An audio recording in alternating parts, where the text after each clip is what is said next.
So today I will have a talk about buying your first property. So for lawyer stuff, disclaimer, it's very important because I'm not giving any legal advice. It's just a general guidance for purchaser of property or first-home buyer to have a general idea of what you should be aware of, and yeah, because laws keep changing. You can if you have a look at the stamp duty exemption or concession, they actually change quite a few times in the past few years. So it's thank you. So today I just focus the first home buyer in New South Wales. So for you to be eligible as a first home buyer, you have never owned any properties in Australia, and you have to be at least 18 years old or above. You have to be a permanent resident or a Australian citizen. Okay, so what kind of first home benefits you can get for now? So I will be talking about these four first home benefits. The first one is first home buyer assistance scheme, which is the one talk about how much stamp duty exemption or concession you can get. Sorry, can you go back to the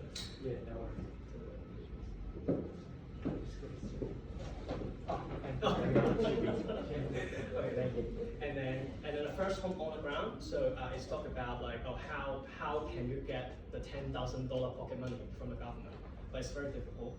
And the third one is the shared equity home buyer helper, which is specifically designed for a certain type of people. We will have a look at it. And then the last one is the first home or family home guarantee, which was, I think, talked about by Gurpreet in his PowerPoint slides. Yeah. So if we have a look at the current stamp duty exemption and concession threshold, for all the properties below 800,000, you can get full exemption. But for property price between 800,000 and 1 million, then you can get something like a discount. So you still have to pay some of the stamp duty. And you can see these two categories. So for the new and second-hand property is these two thresholds. But if you're buying a vacant land, it's a different threshold. So yeah. Yeah.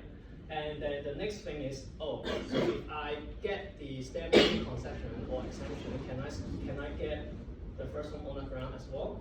The answer is yes. So, but it's a little bit difficult because in order to be eligible for a first home on the ground, the property must be a brand new property, which means it has to be either off the plan or a complete off the plan private dwelling but never been sold to anybody else. And the price has to be under $600,000, which sounds a little bit unpractical and unrealistic in New South Wales. So yeah, but and for the house and land packages has to be less than 750,000, and which is also sounds a little bit unpractical here. But if you can find one, then you can apply for this one. Yeah. Where are they located? That's the right question. Macarthur. Or Port Macquarie, yeah. And so this one, sorry about the slide because I didn't know that it will look like this, but for the shared equity home buyer helper, it's basically saying the government will be guarantee part of the purchase price to the first home buyer, and it's designed specifically for 3 different categories of people. So the first category is this type of those people who are in this employment, they can apply for this benefit, or people who are single parents with dependent children can also apply for this scheme, or any singles that's about 50 years of age, they can also apply for the scheme. The reason why I put special, there should be a special word here as well. The reason why I put special next to these two categories because they don't have to be a first home buyer in order to apply for this benefit. Yeah, but for this category, they have to be a first home buyer. So the minimum deposit requirement will be 2% of the purchase price, and generally speaking, the gross income of that individual has to be below this amount. Annual income has to be lower than this amount. Yeah. And then there's also something like a price threshold for the property that you can actually buy as well. So, yeah. Next. Is that less than 950,000? Sorry. Yes. Yeah. So you can see it divided into like different regions. So for Sydney and major regional area, it has to be less than 950,000. And for other regional area, it can be More than 600? yeah, more than $600,000. So it's also move away. Yeah. Yeah. All The the bank. government also owns equity, right? No, you own you are the only owner on the property title. Yeah. Basically saying the government is happy to help these people, like I mean in these three categories. Yeah. And then so the very last one will be the first home or family home guarantee.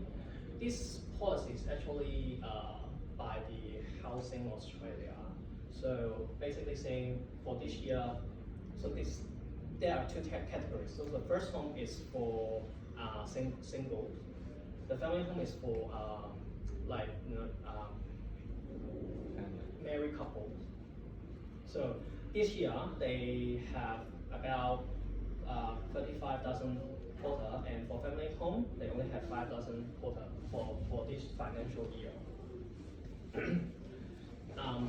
So basically saying if you are eligible to apply for this first home or family home guarantee scheme, the Housing Australia will be guaranteed up to 20% of the property price.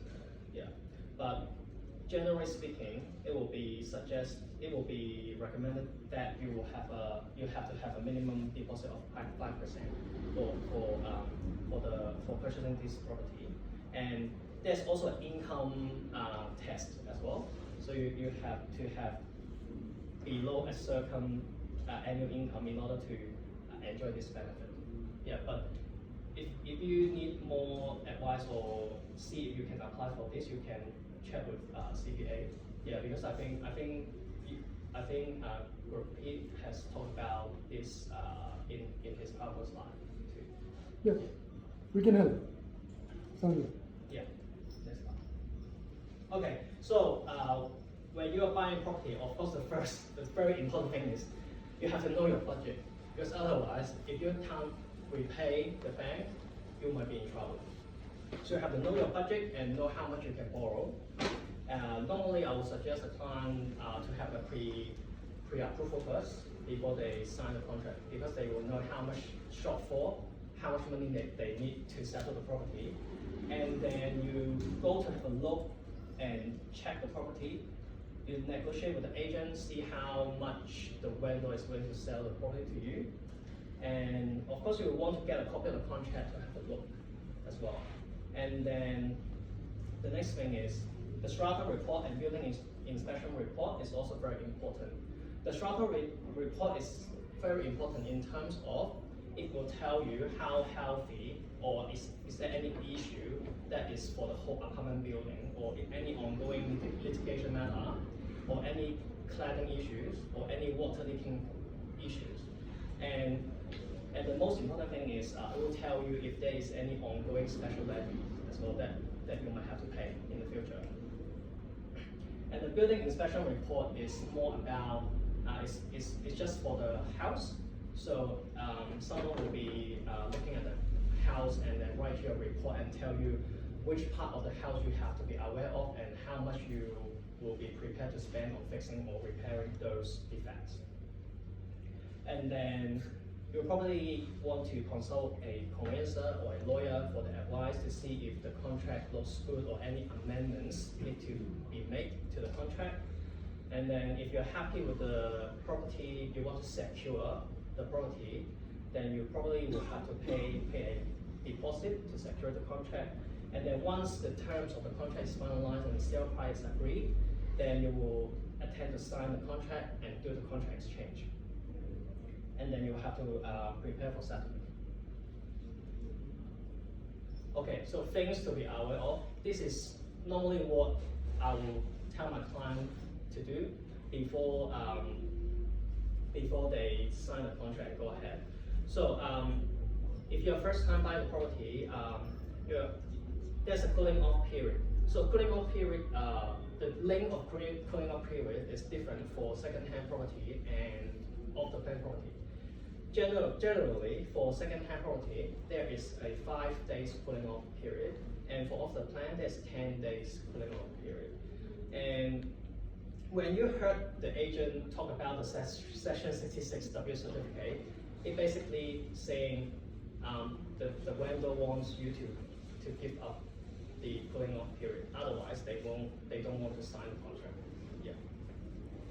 And the stamp duty due date is usually 3 months after the contract date. So, but normally the completion date of a contract is 42 days after the contract exchange. So pretty much same is the stamp duty, you have to pay the stamp duty on the same day of settlement as well. Condition of property. The reason why I put the condition of property here to be things to be aware of, because in the second-hand contract, there is always a clause saying the condition of the property is as it is, so you have to accept what is like now. You can't argue with the vendor or try to ask them to fix it unless they agree to. And during the final inspection, so I think many of the purchasers will misunderstood that the final inspection is something like, oh, I go to check the property, I found this defect and that defect, and then I talk to the agent, and then I want the vendor to fix it. But usually it doesn't work like that.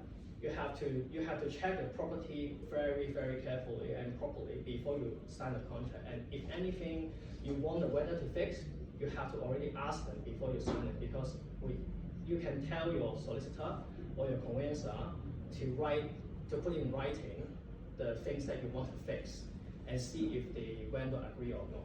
So you have something in mind that maybe you have to, if they don't agree to fix those issues, then you will have to prepare some money to fix it after settlement yourself. Yeah. And then the last thing is what you are buying exactly. Is because if you're buying a second-hand property, you can pretty much see what you're buying, right? But if you're buying an off-the-plan property, you will have to be very, very careful at the schedule of finishes, which is a list of equipment and items that you will get when the property is settled.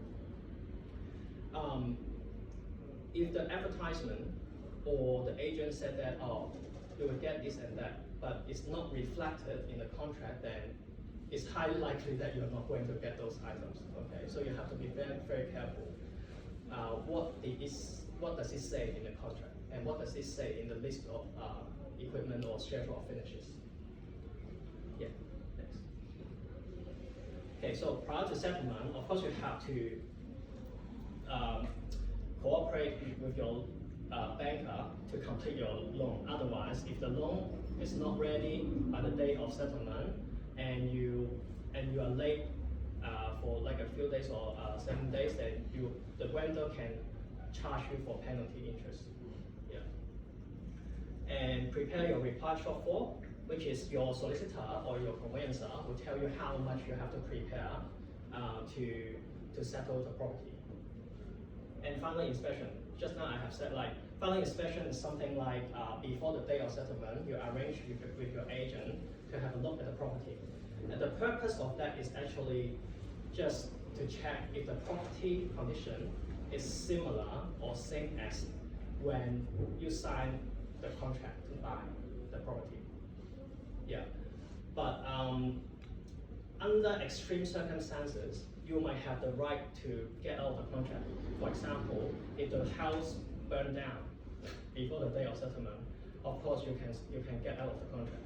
But if it's just something like a small scratch on the window or like a small crack on the tiles, no, it's very difficult to get out of the contract because of just some minor issues. Okay. So if like those flood situation. Oh, flooding, yeah. Yeah, it's arguable. Yeah, it's arguable. Yeah. Yeah, because it might render the house not habitable anymore. Yeah. Or render the occupation certificate not safe to reside in that property. That you will have an arguable case. Yeah. Next. Okay, so I have to say thank you for CBA having me here to give a presentation here. Thank you. Thank you.